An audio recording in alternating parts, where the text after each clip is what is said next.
Good morning.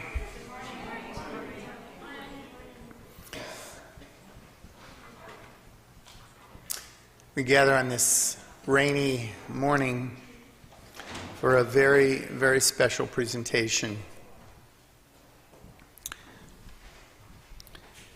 I was speaking to our students, and I asked them what they knew about the Shoah. And I heard things about Nazi Germany, concentration camps, the darkest night of the soul, not just for the Jewish people, but for all of human history. I heard these reflections, and I said that today we have a very special gift. That is Mr. George Rothman and his daughter Liz are here to share a story that we don't often hear. We don't often hear the story about the hidden children. I ask my students if they knew what hidden children were, and we heard about children during the Shoah who were physically hidden, like Anne Frank. We heard stories and reflections on that. And we talked about children who were hidden out in the open, as it were, who parents entrusted with non-Jewish families or non-Jewish institutions in order to save their lives.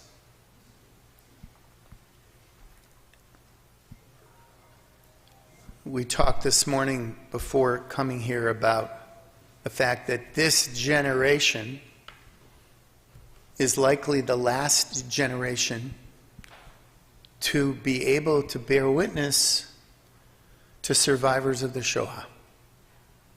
We asked why is that important? And we talked about how precious it is to have the ability to listen to first-hand testimony. People who were there. It has a different impact. And it's something that everyone here in this room will always have to remember, that we were here to bear witness to this story. This is a story among so many stories, but today it will become our story as well, in a different way, because George has been gracious enough to come and share it with us. So we're really grateful. We thank you. And there will be time when George is finished where we will be able to ask some questions. And I encouraged every one of our students, and I encourage all of the adults here today, to tell this story to someone you trust after today, this afternoon, this week. Share what you've heard, both to remember it differently and honor what's being shared with us this morning. Honor this gift. Share this gift. That's what we are entrusted to do. So we're grateful. We thank you for being here today. You know, George wasn't supposed to be here today. We actually, and I want to acknowledge, where's Rachel? Rachel, please stand. Rachel has arranged this for us. Rachel Cohn has stepped up, and this isn't last year she arranged a similar kind of event, and we're grateful for this. The gentleman, Ralph forgot his last name. Nelson. Ralph Daniels, excuse me, was supposed to be here on Friday. He took ill, and today our students wrote up some get well cards for him. At the very last second, George was kind enough to step in, and so that we could have this experience with him today. So we're doubly gracious for you, to be here today. So without any further ado, George, thank you.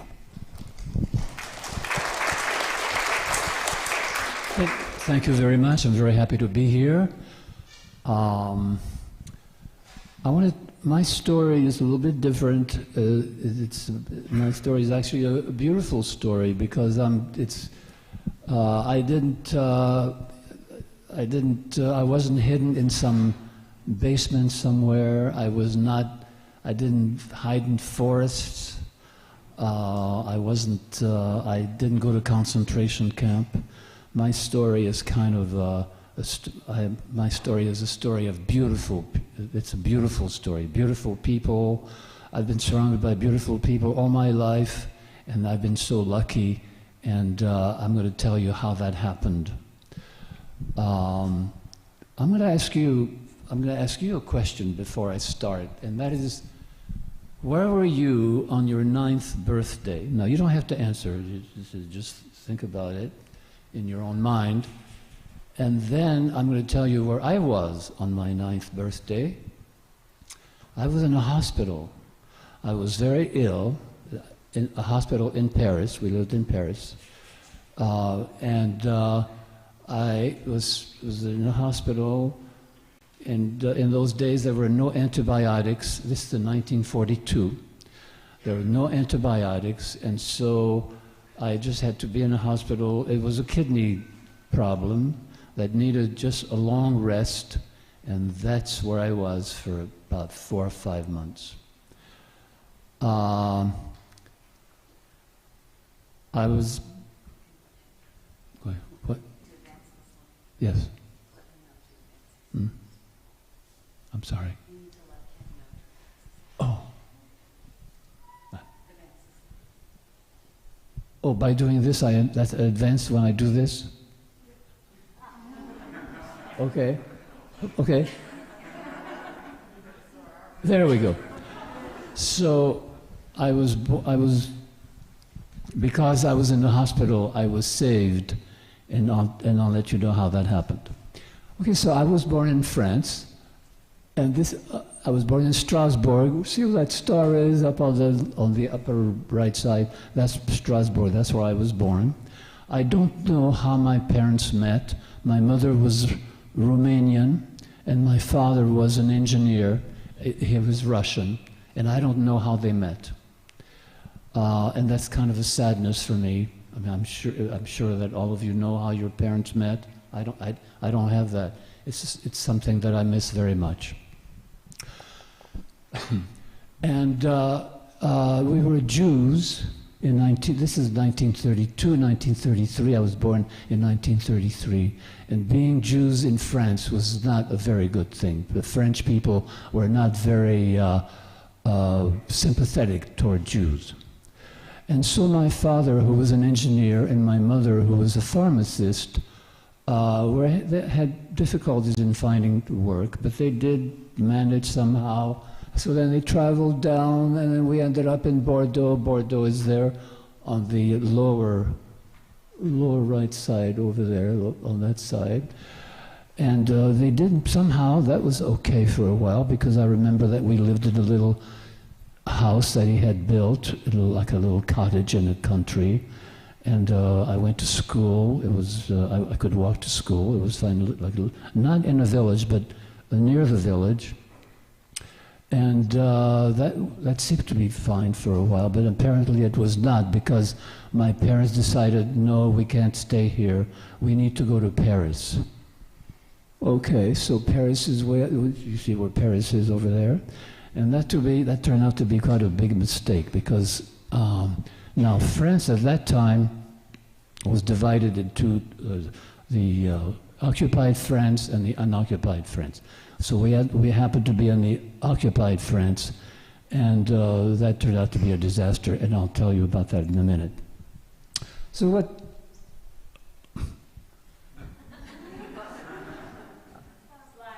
Okay, what that is, in France, we all have like it's called Livret de Famille.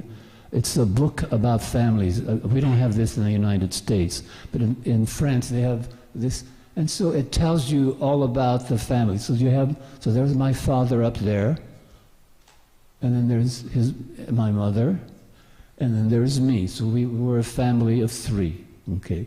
And then there is me when I was 3 years old, and you see a little boy with a little pom-pom. That's where I get mine. I just love to wear a hat with pom-pom. That's where it came from. Okay.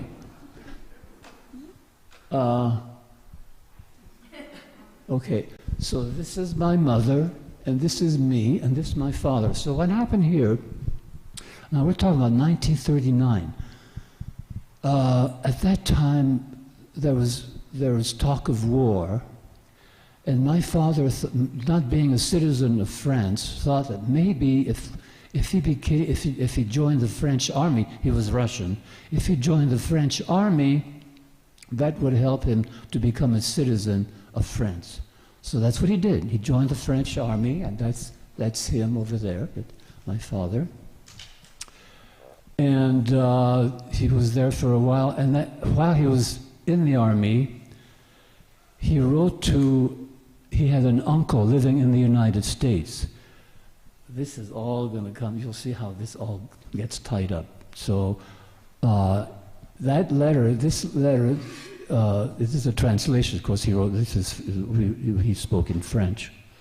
And the letter was begging my father was begging his uncle, who was living in the United States, to please take care of my wife and my son if anything happens to me. Okay. So I just wanted you to see that letter. It's a very poignant letter. From that letter, I can tell that my father was a very sweet man. I didn't know my parents the way that most people know their parents. I didn't know my father, I didn't know my mother, except, they took care of me, but it's different. I don't really know that they like spaghetti, that they like, what kind of books that they like to read. I don't have any of that. I don't have that knowledge. And I think that's a great loss again. So, and that's my mother and me. Okay, so this is my parents, my mother and my father in 1932, when they met, and this is my parents in 1942. And you could see how things had kind of deteriorated for them, because life was very difficult in Paris. They couldn't. So we moved to Paris. The war broke, and the French capitulated. There was a French army, so we ended up in Paris, and that turned out to be a very bad thing. My father couldn't find work as an engineer, so he worked in a factory. There was an ammunition factory. And my mother cleaned houses. That's what she did. She was a pharmacist. She was trained as a pharmacist, but she ended up cleaning houses. And that turned out to be a good thing in a way, and you'll find out in just a second.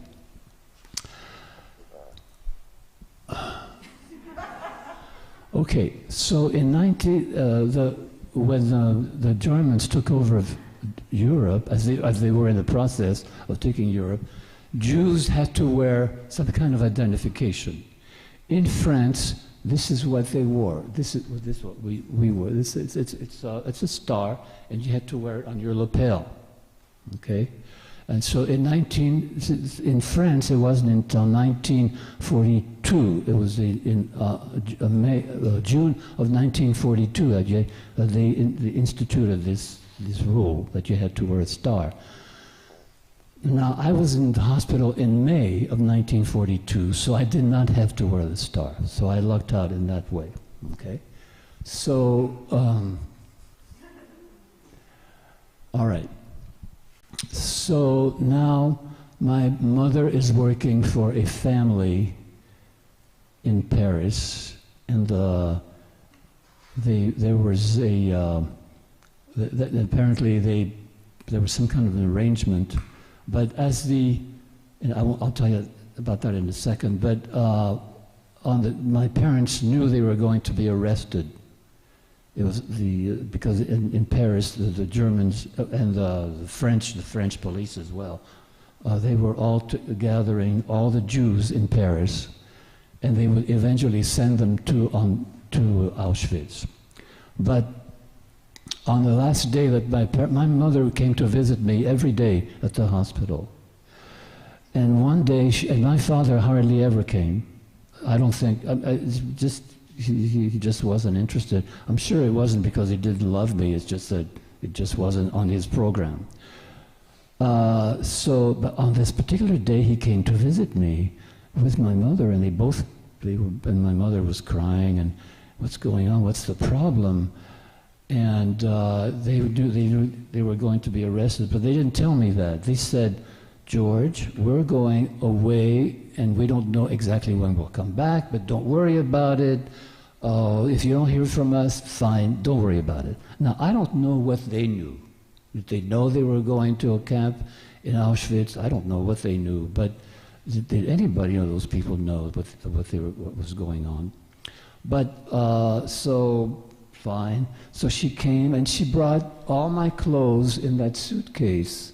This is my suitcase. I still have that suitcase. It's kind of become a symbol for me.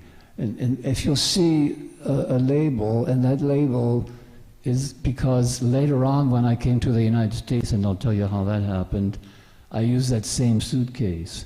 And I never gave up that suitcase. For years, it just sat in my closet. I just could not give it up. And now we have it in my...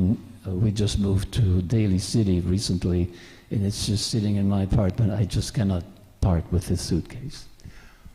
Okay, so I was telling you that there are people. That my mother was working for this lady, and this is the couple. This is the couple that my mother was working for. And apparently what happened there, and I never knew this, I discovered this years later, there were documents, my mother and the lady were very close friends. The lady loved my mother and helped her whenever she could. She would give her extra money, or she would, or in any way she could. And just before this, the time when my mother brought me the suitcase with my father. By the way, going back to the hospital, so on that last day, it was really, really sad. My mother was crying, and when my mother cried, I cried. It was a given. I mean, as long as I can remember, it was a connection. My mother cries, I cry, and so there we were crying at the hospital. Everybody was watching us. It was quite a scene. And finally, they took her away. I mean, they just walked away, and it was. So that's this is the last time I saw my parents, is when they brought me that suitcase. Okay, so fast forward, so now we're moving, so I don't know what happened. I'm just conjecture that these people, her name is Lukian, Mr. and Mr. Lukian, they made some kind of arrangement that they would take care of me. They would find a way to hide me. And now, I didn't understand the impact. I mean, this was big, because if anyone was caught helping Jews in France, or anywhere, but in France, they would be arrested, they would be shot, they would be arrested and shot, they would be sent to concentration camp, who knows. So this was very, very dangerous. They took a great risk, and they did it. And this is the part that I want to emphasize, is the goodness of people, that they were willing to make this tremendous sacrifice. Well, it was my parents who made the sacrifice, but they made this tremendous decision to hide a child, and that was very dangerous.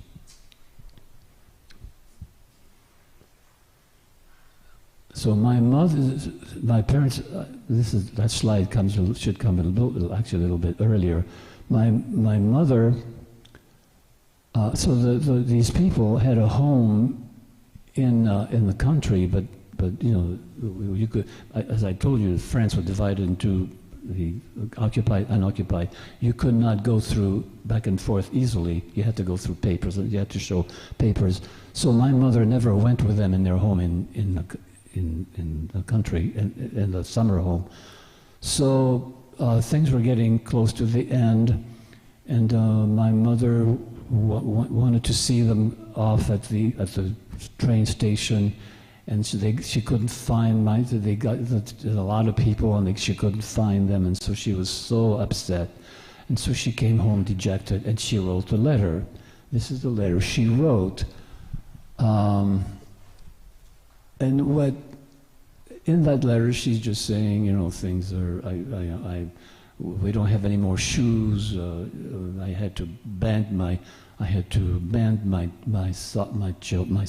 child's socks. We have.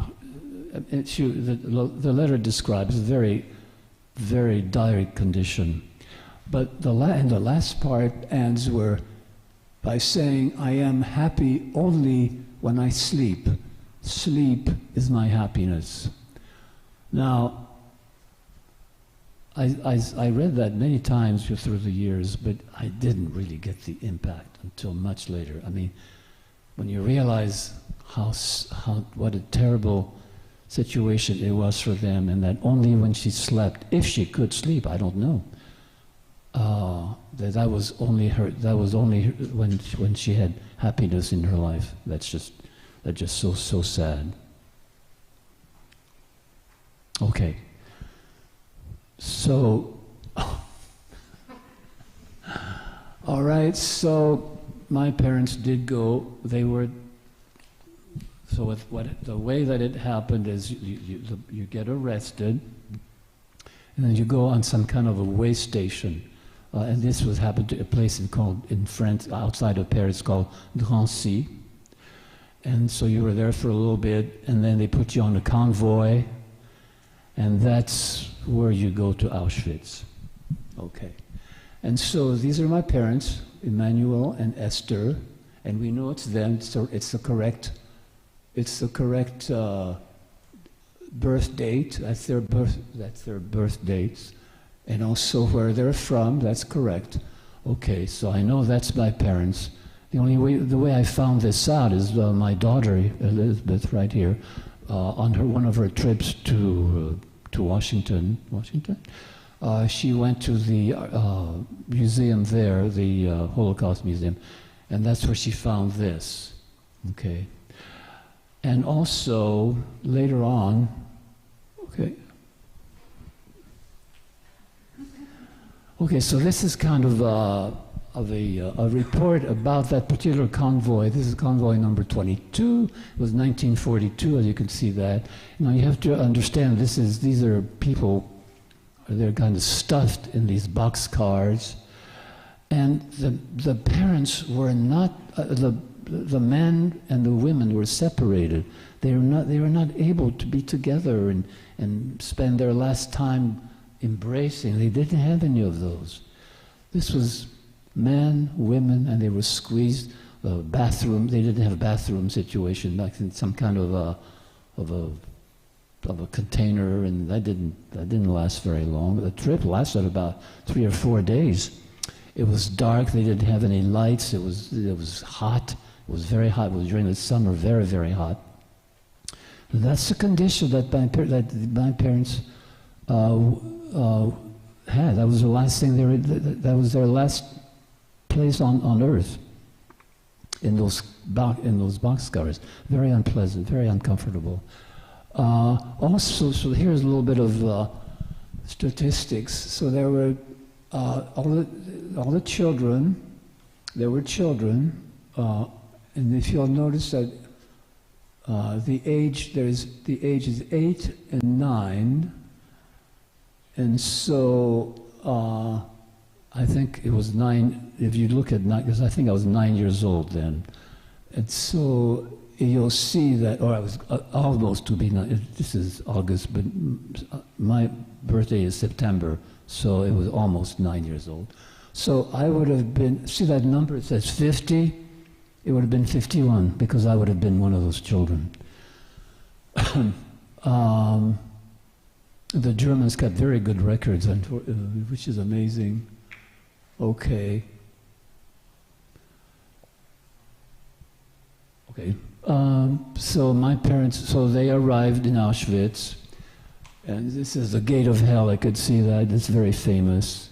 And so these are all the people getting off the train, and the parents go, the women are sent here, the men are sent here. Oh, and the children, by the way, there was also a boxcar for children, where I would have been if there hadn't been this miracle that I was sick in the hospital. Okay.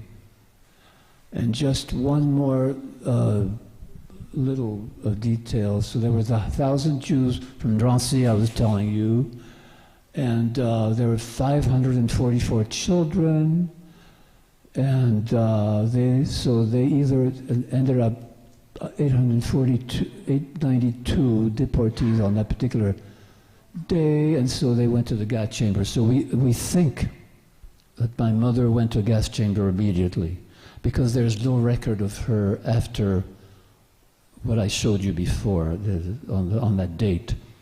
But there is a date for my father, another document. That's a month later, and so he lived in Auschwitz for a month, and again, I didn't think about it for years and years, but then I'm thinking, when I started thinking about this, because it took me a long while to think about this, and I'll tell you a little more about that. What was he doing for a month? So what were the choices? He could be working out in the field somewhere, or he could be, he could have become one of they were called, I don't know what they were called, but they were people who were actually shoving the bodies in the crematorium. So somebody had to do, so it was the Jews that they chose, and then after that they killed them. There are all possibilities. I don't know what they are exactly, but it was not very pretty.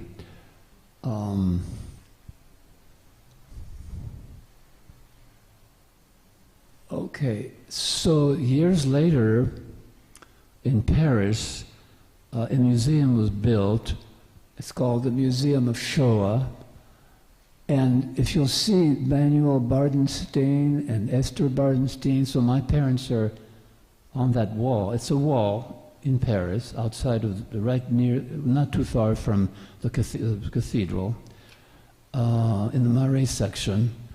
And so they have a wall of all the people who were deported from Paris.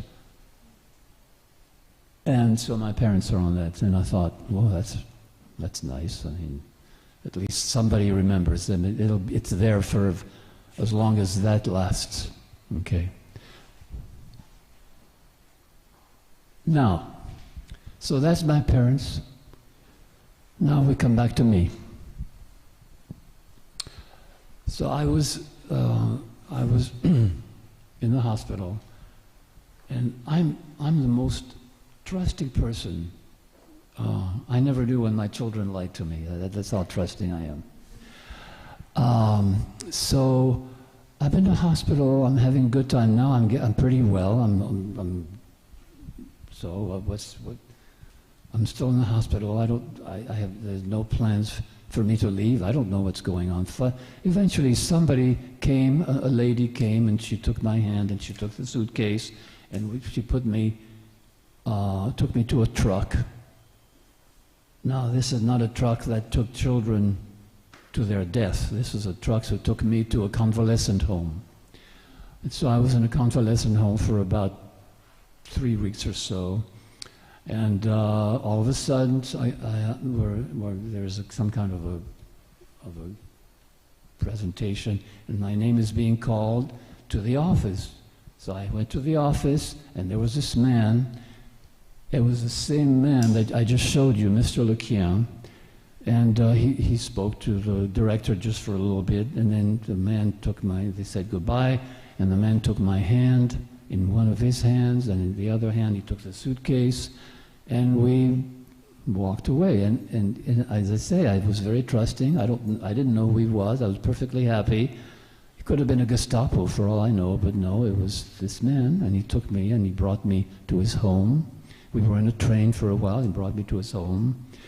And then I met a lady, Mrs. Lequien, and I was there for I lived in their home, in their apartment in Paris, and I lived in their home. I was there for about 2 or 3 months, and it was very dangerous for them to have, I mean, these people, I don't know if you saw the picture, did you think, how old do you think they were? In their late 50s, maybe? So it was too dangerous for them to have a 8- or 9-year-old child living with them, because the French people were they were nasty, and they tattletale on each other, and so they would have been discovered, and so they had to find a place for me to be where it's relatively safe, and they did find an orphanage in Paris, not too far from where they live. And this orphanage was run by an order of nuns, and the nuns were very nice. No horrible stories, no beatings, none of that. They were just very nice nuns. And I was very, very happy there. I didn't have a problem. And about the Jewish thing. Now, I don't know, I really didn't know if I was Jewish or not, but I somehow, when we were in Paris, I ended up being baptized. And then in this orphanage, it was very Catholic, and so I became very, very Catholic, very devout Catholic. Okay, so that's me on the left. Oh. Can we do this? Okay. So that's me on the left over there, and those are my 2 friends, and I really wish I knew who took that picture. The curiosity is killing me. But anyway, that's me about 10 years old, maybe 10, 11 years old. Okay, I was very happy. When we were in Paris, those few days before I was in the hospital, I was very bad at school. I didn't learn anything. I didn't have any friends. I was very unhappy. But when I was in this orphanage, I was very happy. I became popular. I was good in school. The teacher loved me. I mean, it was just great. I mean, life was beautiful for me. Now.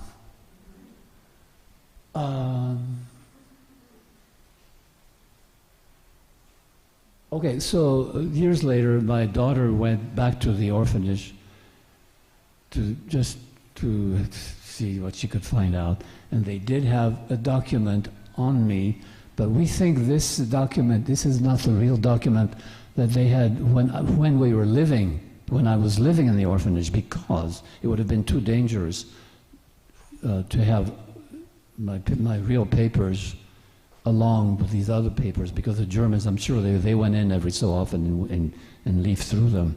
So we believe that this is a phony documentation. This is the real one. They wouldn't let me take a picture of the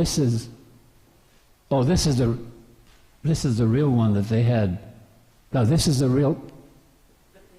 This is the real one. Mm-hmm. Sorry. They wouldn't let me take a photo of the other one, but they probably wrote this much later. Okay, this had to be written later because it says when I left. Well, they wouldn't have this in record because I hadn't left yet, right? So the real one was somewhere, but we never saw it. It was hidden somewhere. But okay. Anyway, so this is a copy of it. Okay, so life is beautiful. I'm very happy where I am. The family, the Lequien family, has embraced me. They have a son, they have a grandson who's my age. We became friends. I used to visit them every 2 or 3 weeks. It was nice. I was doing well in school. And so now the war is over. Now we're in 1947, and I'm 12 years old. And the orphanage now didn't want to, they only kept children up to 12 years old. So what do we do with this child? And so here comes the next miracle. Remember the letter that my father wrote to his uncle asking to take care of me? There was a problem. Well, one day the Lequiens are getting this letter from this man. Who is this man? He had identified himself as Mr. Rothman, and he was he was wondering about after the war was over. He was looking for all the members of his family who had survived, and I was the only one living in Paris, and he discovered, and he had his sister living in Russia, and that was it, and a couple of sisters living in Russia, and that was it. And so when he found out that I was still living, he wrote this letter trying to find out. Okay, so this is my uncle. This is he was actually my father's uncle, and that's his wife. And this is the search that when you're searching, you have to fill out all kinds of forms, and you do all you can. You do ads, all you can to discover, to find what you're looking for. And so these are examples of things that he had to do. Okay, and so that's him. So now you get a sense of who he is. Okay. And finally, an organization, that particular organization right there, found me, and so they wrote a letter, and the letter, I want to just point out, the letter is saying that they discovered me, and he's living with his family, but what I want to point out to you is the last 4 lines. Whatever Mr. Rothman intends to do, may we request that he should be advised that as soon as possible, that he be so that the boy's situation, boy being me, be stabilized in some way or another. This was their way of saying, we're going to take over this child. We're going to take him away from the family, and you'll be able to get him. Well, this is a very stern, scary letter, and my uncle, Mr. Rothman, did not like that at all.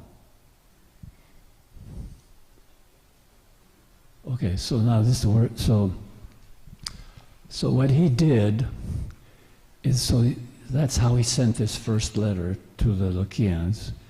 And to make a long story short, they became, by correspondence, they became very good friends. The Lequiens and my uncle became very good friends. They wrote to each other, and they opened their hearts.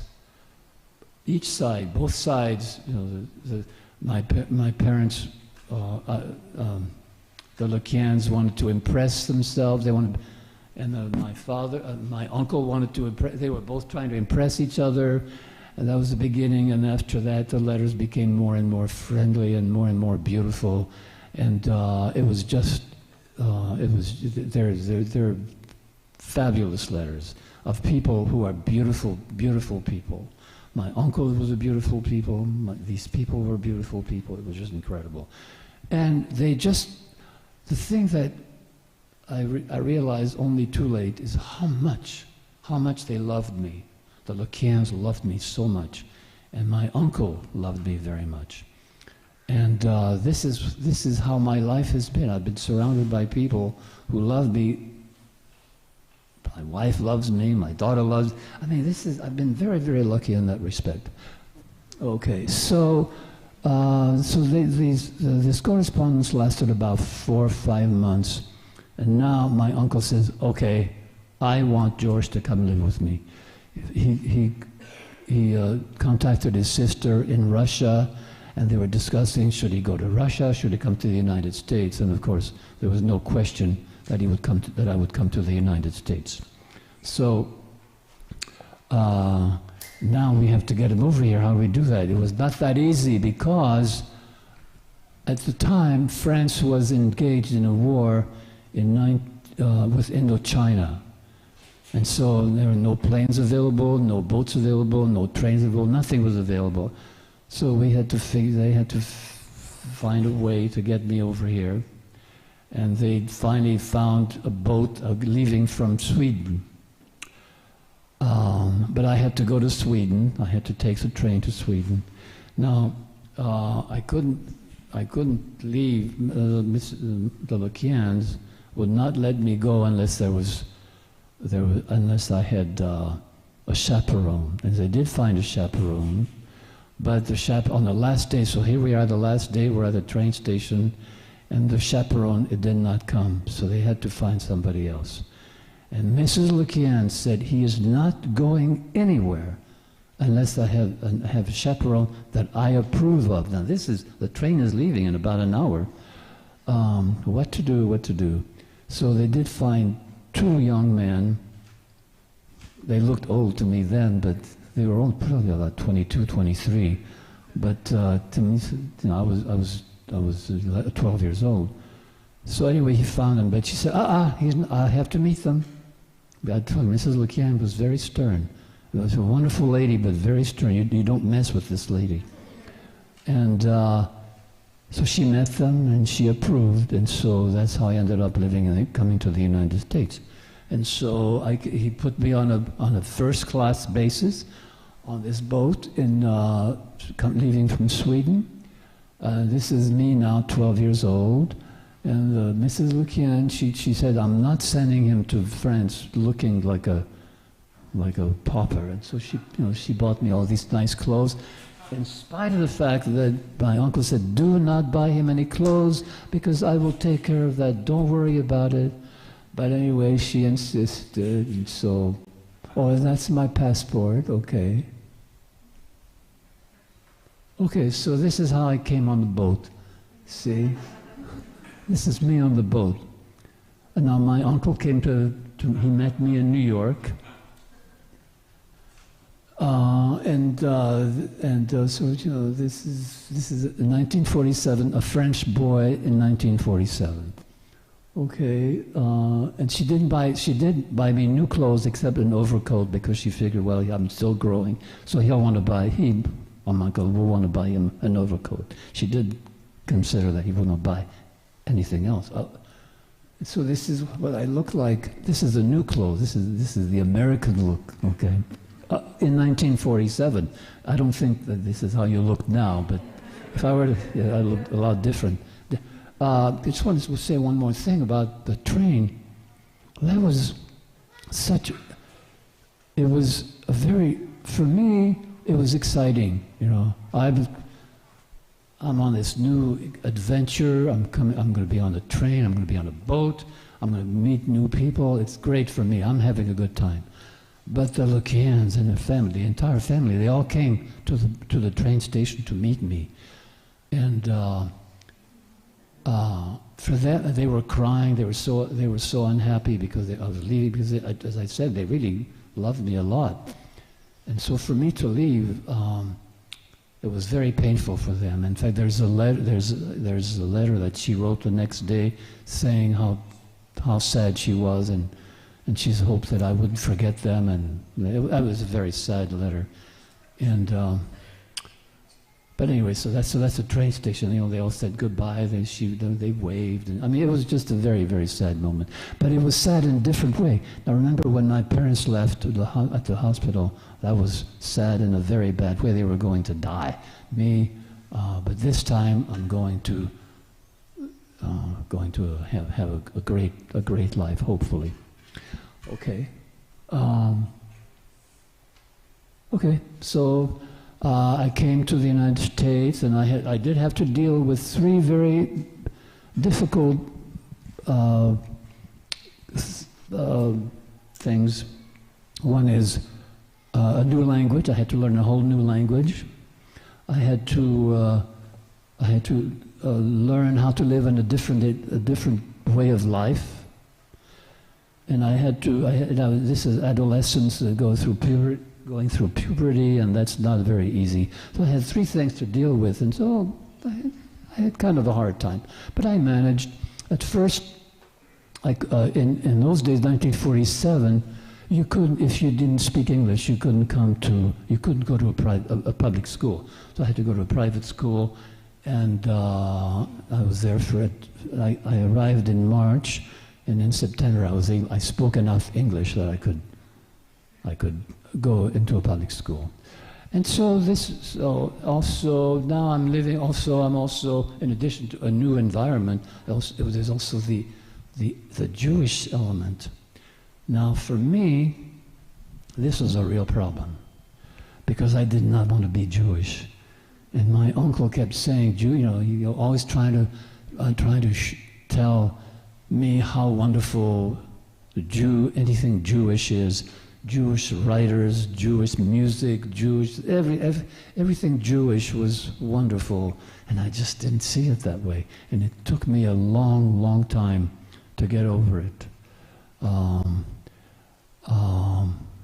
Okay, but so now I'm leaving. Starting then, I became part of this new family. My uncle adopted me, so now he became my mother and father. The lady, his wife, was wonderful. She was a wonderful mother. Really, really loved her a lot, and it was wonderful. So I had a mother, and I had a father, but they were older. It was not like having a young mother and father. They were older. They were a generation away, and so I'm dealing with a grandfather type thing, and he had, his own ideas. So we had problems. Anyway, so eventually I led the American way of life. So that's there. That's up above. That's me in high school, and I never had a dog, unfortunately. I ended up with people who don't like dogs. Okay, so I got involved in the Jewish life. Took trips. That's me at 19 when I'm about 35 years old, living the nice life at the beach. I became an officer in the Navy. I became a dentist. So this is my life. Okay, all right. Okay, so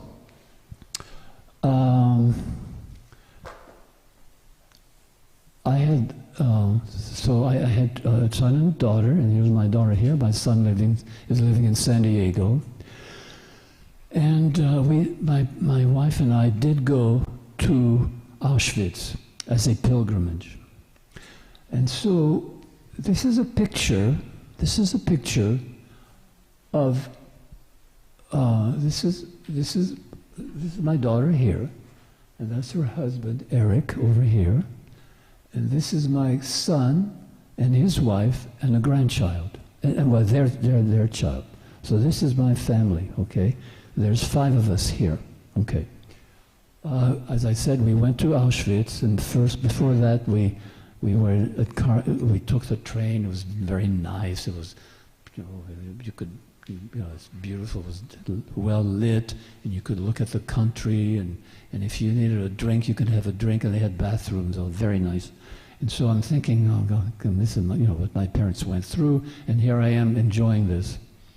So we arrived in Auschwitz, in Krakow, and we did go to Auschwitz just to look around. And there's a place. Auschwitz is 2 parts. There's the regular camp, and there's it's like a field. It's called Birkenau. Okay, it's about a mile away. I'm not sure how far it is. And so we went to Birkenau. So that picture that I'm telling you about, I wrote in back of it. And this is what I wrote. I wrote, Mr. Hitler only did you not get me, but now, and this is just not just one, the one, but I'd be me, the one, but there will be more. There's 5 of us now. Actually, there are 7 because it was my wife and me. They're not in that picture. So there's 7 of us, and there will be more. Okay, so see, and that's the family now. Okay, so there are 12. Okay.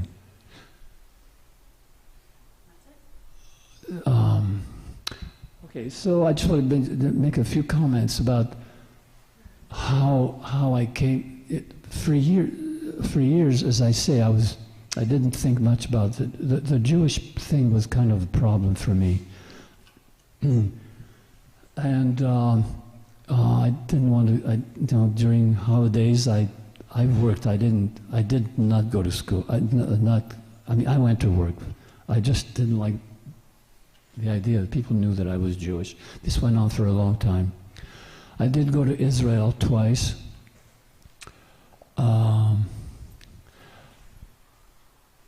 But I didn't think about any of this very much because I was busy making a living.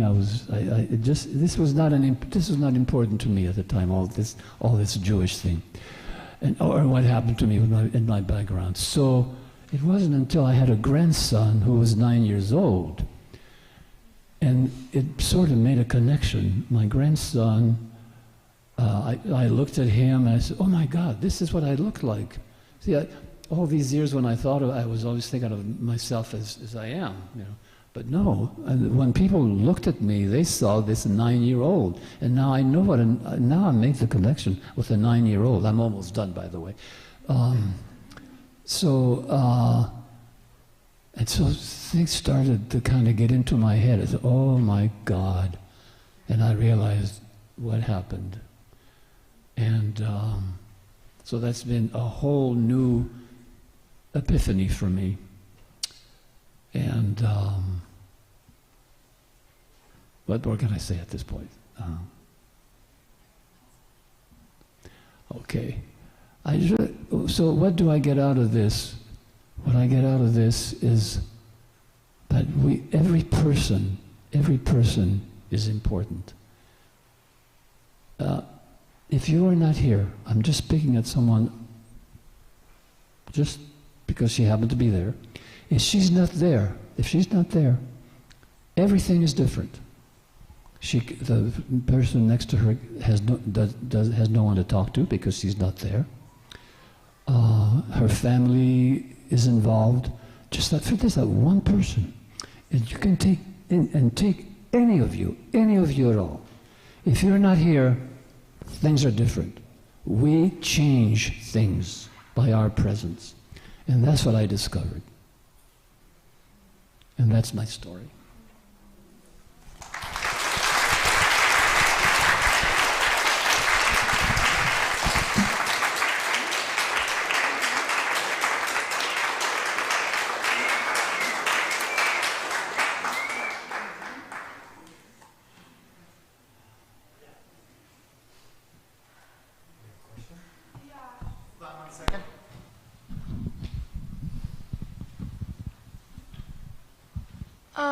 When you got to America, was it really hard for you to learn English, or did you catch on quickly?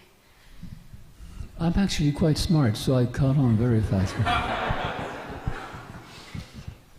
But that's a good question. I mean, it was not as easy as I made it seem. Like it was hard. How long after the last time that you saw your parents and your mother told you not to worry, we would be gone for a while, did you start to contemplate that you may never see your parents again? And what was that like at that age for you? It never bothered me that I would not see my parents again. Did you know that did you know at that time that you would never see them again, or did your parents leave it open? No, I did not know, and I was immediately I was taken over by people who were acting as my parents, And so I had parents. And so I didn't miss my real parents because, I mean, in time I just kind of not thought about them. But it's only many years later that I thought, oh my God, how terrible this was for them to have to give up their child. What's going to happen to their child? They didn't know, and so this is a great, but see, I didn't think that way. Yes. Hold on. Oh. Did you think your life would be a lot different if your parents didn't move to Paris? If you didn't move to Paris? Well, probably, but I don't know. The things in the situation in France was so complicated that I don't know if we hadn't moved to Paris and had stayed in Bordeaux, I don't know what would have happened. Apparently they could not stay in Bordeaux because probably the finances were a problem. I don't know. I really don't know. I'm sure it would have been different, but I don't know what it would have been. Yeah. Did you bring your family up Jewish? When did you embrace Jewish? Good question. That's a good question. And so I was not, as I said, Jewish was not a big deal for me, but I also recognized I am Jewish, and I have to accept that, and I have an obligation, and so we did not join a temple, but we did join, it was called Jewish Heritage School. It was a movement at that time, I don't know if it exists anymore, where people like me who didn't want to join a temple, but they wanted to make sure that their children knew about their heritage. And so it was a school, and we had teachers, and we taught the children about the Jewish life. Elizabeth? Is that about right? Yeah. And so that's what I did for my children. And after that, it's up to them. Now, my son doesn't care. He's not religious at all. Has nothing religious about him. On the other hand, my daughter is very involved in the Jewish life. She belongs to a temple. She's the one who made me realize that I have a story, because I kept thinking, I don't have a story. I mean, I didn't, as I told you at the beginning, I didn't suffer, I wasn't hidden. Nothing happened to me. I led a good life. He said, no. You lost your parents and you have a story. And so that's the answer to your question. Yes? Do you still speak French? Yes, I do. Yes, I do. I belong to a French group. I did for years. And we just speak French for about 2 hours. And yeah. I see someone here. How did you meet your wife? How did I meet my wife? Oh, well, that's, I'll see if I went to dental school. We lived in Los Angeles. We lived in Manhattan. We lived in Los Angeles. And I went to school in Cleveland, and another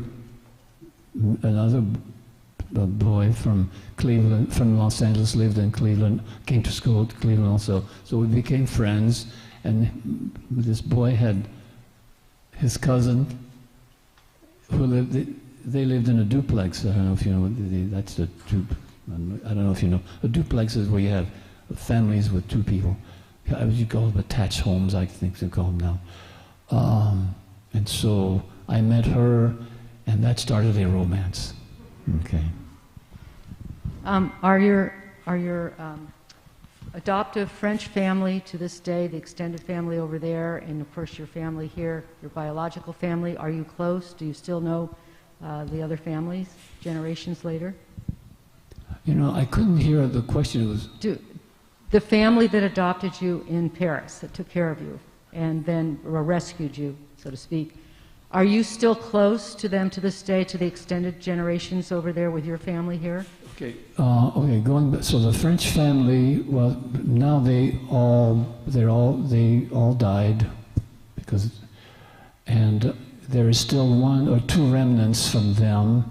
And there's also an offshoot. They have a friend, and a friend became, and I became friends. About every 2 or 3 weeks, we call each other on the phone. He lives in Paris.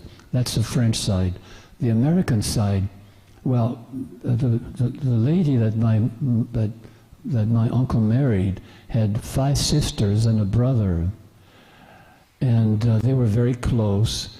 And so I kind of became part of this huge family because the brother had children my age, and the sisters had children, and so it's a huge family, and I became part of that, and they embraced me, and it was great. They all thought of me as one of them. Yes. No. I know you can. So what happened to the Catholicism? You were a little boy who thought he was Christian, and all of a sudden you were told you were Jewish. Have you retained any of the Catholicism, or are you totally 100% Jewish? It totally went away. When I first came, I wanted to go to church and all that, but my uncle was very good. He didn't push me in any way. He kept praising, the Jews and Jewish life. But that's all he did. He didn't push me into anything. He was not a religious person. He was just a very Zionistic person, and so he was very much in favor of the Israel, the formation of Israel, and so it was in that environment.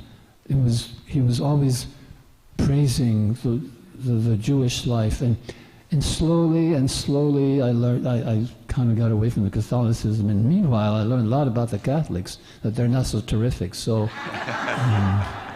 so that was another reason that I sort of gave away. Yeah, one more thing to your question. So, my new mother, Emma, her name was Emma. At some point, she said to me, you need to break yourself away from your French background. That was the worst thing. And as wonderful as she was, that was the worst thing she ever did, to make me do that. And and I bought it, and so I destroyed all kinds of things. Pictures. I would give anything to have those pictures back, because they had picture of all the boys in the orphanage, and some other documents, and some little trinkets, and I said, no, I have to throw that away because it's French. And so I'm very upset about that. But so that's the other. What was your life like in Paris with the family for those 2 months? Were you able to go outside and play? Did you realize you were in danger? Yeah, well, my life, and so when I was still well, I did go to school. My parents came home late. I'd come home. We lived in a one-room apartment. It was very, it was in near squalid conditions in Paris. And they came. We had one bed. My parents slept in this side, and I slept at the foot of their bed. And we had just a one room. And I was going to school nearby. I don't really know exactly what my parents were doing. I know they had to be working. I was one of the early latch kids. We still do latch kids? Is that still something? Latchkey? Is that do you know what a latchkey is? Oh, okay. A latchkey is when a boy and girl come home and there's nobody home, and they just have to fend for themselves. We used to call them latchkey. Yeah. His question was when you were with the Olympians also, like during those 2 months, were you able to go out? Yeah.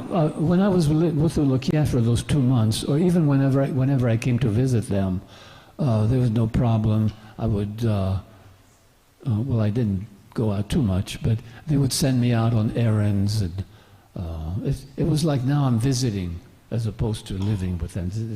So nobody was suspicious when they just saw that. Yeah. My question is, in 1942, when you were 9, living in Paris, your mother worked for this couple who took you in. Were they part of the French resistance? No, I don't. No, I don't They think were so. not part of the French resistance? No, they were Okay. just two people. Okay. living. And do you know what happened to them? Well, yes, they both eventually died. Just their normal death, if you know, I mean, if you can put it that way. I mean, they just led their lives in a normal way. Nothing happened Did to they take in other children? No. Just you? No, Okay. just me, yeah.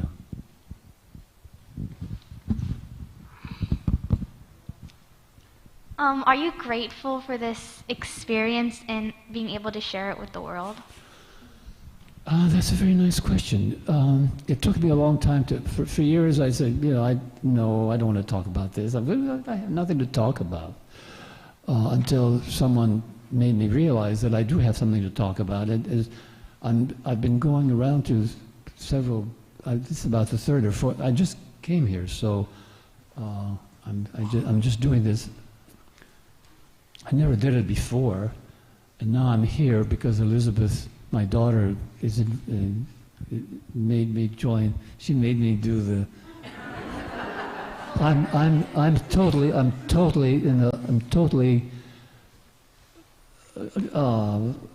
run by my wife and my daughter. I have no choice in what I do. Yeah. You told the story to our cousin William. Why are you doing it? You have a reason. The reason you're doing it needs to be told. I'm convinced. I've been convinced finally that the story. Apparently, I do have a story, and it does need to be told. And so, I'm very willing to do it. If I can do it, I hope I can do a good job. But I am telling the story because it needs to be told. Apparently, it's helpful to a lot of people. So good. Yes. Thank you. I also wanted to echo, thank you for sharing your story. When your uncle got you in New York, did you live in New York at all, or you went right away to? No. In New York, after the next day, he put these new clothes on me. And you went. And then we left. Yeah. I only asked because my maiden name is Rothman, and I grew up in New York. And my grandfather is a Joseph Rothman. So sitting here, I'm texting my children, and it's just a beautiful story. Well, we need to talk because maybe we're related. I don't know. Thank you. Yeah.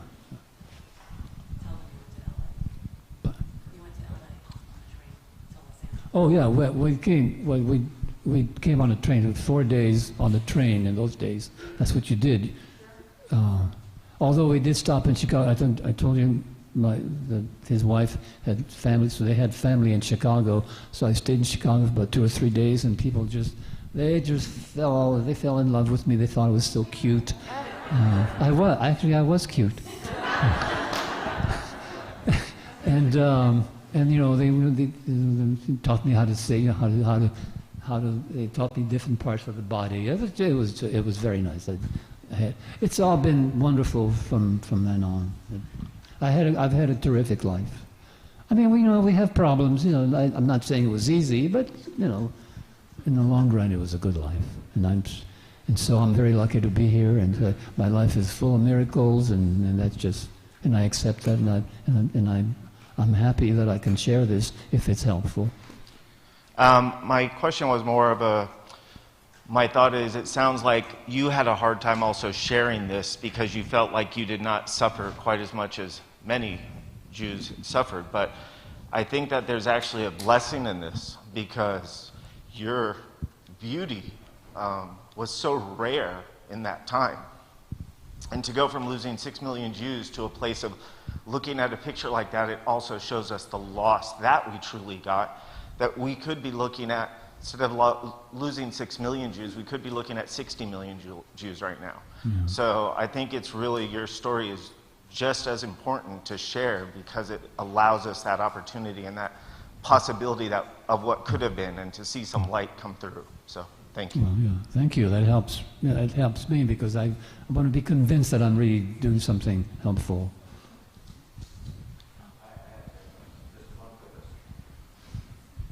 Thank you for sharing your story. Have you ever imagined how your parents met? Have you ever daydreamed about a story? Yeah, yes, I've made up. I actually, I sort of became a playwright about 20 years ago, and I did have a play produced, and it based on this story, and I kind of imagine how they met, you know, kind of a silly story, but maybe not, you know, maybe it did happen that way. I don't know. I don't know. What was the story? Well, that they met, and it was like a music recital. I'm very involved in music, and so they went to a music recital, and so one thing led to another. That's a story. But it went on. Okay. You talk about the miracles of your life, and to have gone through such a traumatic loss of both your parents and cut off from family, and been able to create such a large and clearly happy family is the miracle of the survival of the Jewish people. And thank you for sharing this testimony.